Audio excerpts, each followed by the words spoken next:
So this year, one of my service objectives was to work closely with the program manager to assess the quality of our arts and cultural programs offered at the Children's Museum.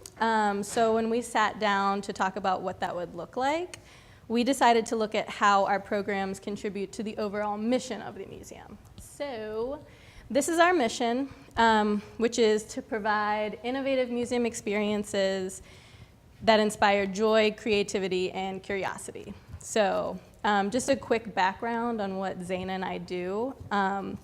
We're responsible for bringing in guest artists and makers to do programming that shares their expertise with our visitors. And that could range from like medieval wool spinning to painting a cardboard city to dance performances. It's all over the place. But we also do larger events that have some type of cultural relevance to our visitors. So our Lunar New Year celebration or Kindergarten Here I Come, those are like two other examples. So evaluation is something that I think is a scary word.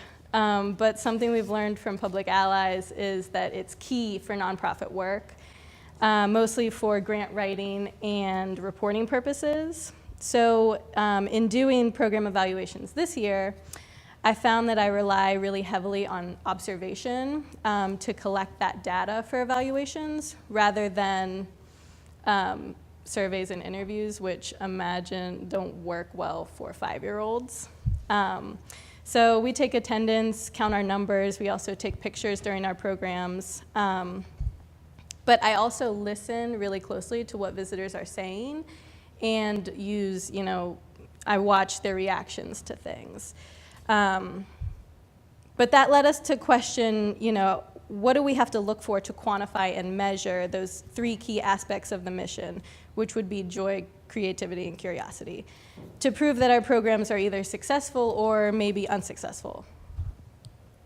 So joy is definitely the easiest one to measure. You can look at a kid and tell that they are enjoying the program in the moment. They're smiling, laughing, they're engaged in what they're doing, they're focusing on it, or they're also spending a long time doing that particular activity. So that one's really easy. And they might also verbally say, like, this is cool, or Mom, can we do this at home? Like, those are little things that let you know that they're enjoying what they're doing. The next one, creativity,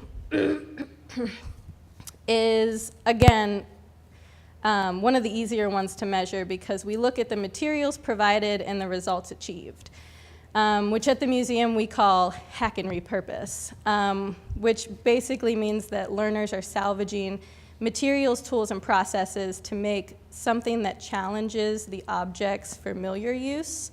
So again, this is something that we can see in what these boys have made. They've made planes out of sticks and tape and paper, not those objects' original use. And so our last one, curiosity, is the one that we get really stumped on, because how do you really measure curiosity? And how do you prove that a child walks away from a program wanting to know more about whatever they saw or heard maybe for the first time that day? And for me, it's like, if that's a key to our mission, shouldn't we have some type of way to really measure it the same way we do with joy and creativity? And just a quick disclaimer, this talk is not going to answer all of these questions, but maybe just inspire us to think about how these questions can help us develop better programs and cultural experiences for our kids. So I started digging into what curiosity is and why it's so important. So just a basic definition, curiosity is a basic human instinct to acquire knowledge or skills. So that means anytime you pick up your phone and Google something, anytime you ask what if or why about the world around you. And children are by definition curious beings. If you work with kids every day, you know that they're always asking, what is this? What are you doing? What does that do? And that questioning is really leading them to learning about the world around them. So I have this quick curiosity test. And you don't have to write down your answers, but I'm just going to read through these, and I want you to think about the answers for yourself. Learning something new is fun, challenging, hard work. If I don't know the answer to a question my child asks, my first response is to look it up, make up an answer, or change the subject. I read an average of blank books per year, and on the weekends I like to spend time outside, watch movies, and shop.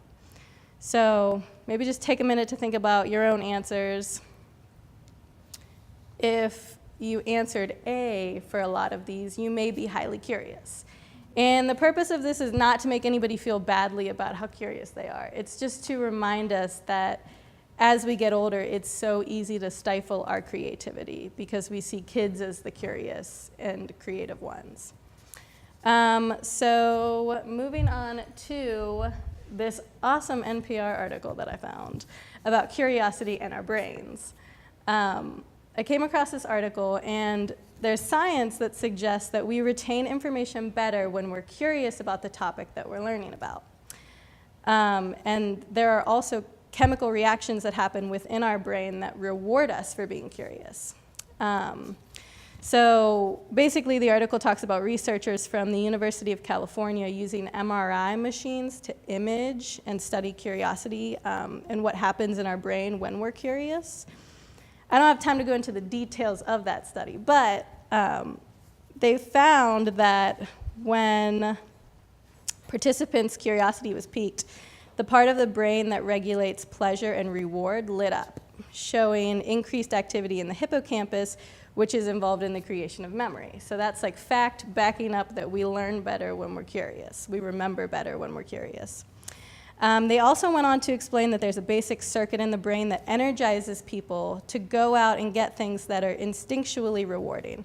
So the circuit lights up when we get money or food, but it also lights up when we're curious. And the most interesting part for me is when that circuit is activated, our brains actually release dopamine, giving us that feeling of that high feeling.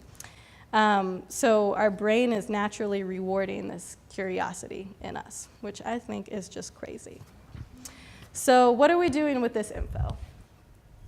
I'm going to read a little section of Sense of Wonder, which was published by Rachel Carson. She's an environmentalist and conservationist from Pittsburgh. And it's kind of a long little excerpt, but I just couldn't summarize it because she writes so eloquently.